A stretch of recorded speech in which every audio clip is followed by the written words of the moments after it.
We're back with new details about how Trayvon Martin's killer used and misused the Neighborhood Watch program to advance his own obsession with law enforcement.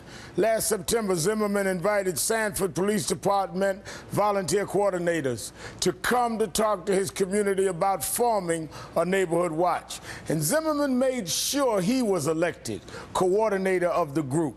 The volunteer coordinator says she clearly told Zimmerman what he could and couldn't do. She showed him this slide that says, quote, "Neighborhood Watch is not the vigilante police. They are to work with the police, acting as their eyes and ears, and they are supposed to report on suspicious activity, not act on it." Joining me now is Chris Tutko, National Director of the Neighborhood Watch program at the National Sheriff's Association. They developed the concept for Neighborhood Watch groups 40 years ago. Mr. Tutko, first, thanks for being here tonight. Glad to be here. Now, you have 25,000 Neighborhood Watch groups registered, but George Zimmerman and the Watch group at Twin Lakes were not registered. It certainly didn't sound like Zimmerman was following the standards that your group has established, does it? No, it certainly doesn't.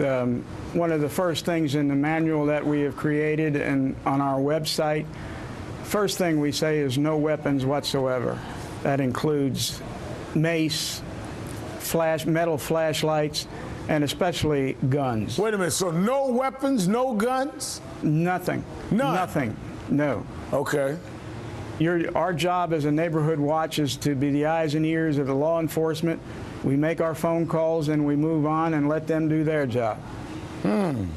So, and I'm looking at your guidelines. Patrol members do not possess police power and shall not carry weapons, as you just said. Patrol members should not try to apprehend a person, and each member is liable as an individual for civil and criminal charges should he exceed his authority. Am I correctly reading your guidelines? Absolutely, absolutely. Again, this is a common sense operation.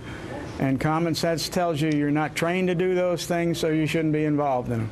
So when Zimmerman is projected by some as the head of a Neighborhood Watch group, not only was he not registered, it really gives the wrong image of what real legitimate registered watch groups like the 25,000 under you really does and really does not do.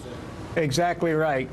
We try very hard to keep the communications between a Neighborhood Watch group and law enforcement. They're partners, and we want them to be partners. We want them to be able to work together and come up with a solution for each neighborhood, locally as well as regionally. Now, when you look at, let me show you some calls that Zimmerman made, dozens of 911 calls on non-emergencies. March of 2005, he called 911, pothole blocking the road. November 2006, vehicle driving real slow, blasting music. 2010 November, trash in the roadway. September 2011, open garage door. I mean, is this the kind of stuff that you have Neighborhood Watch groups for? No, no. These are not quality of life issues. These are issues that are annoying.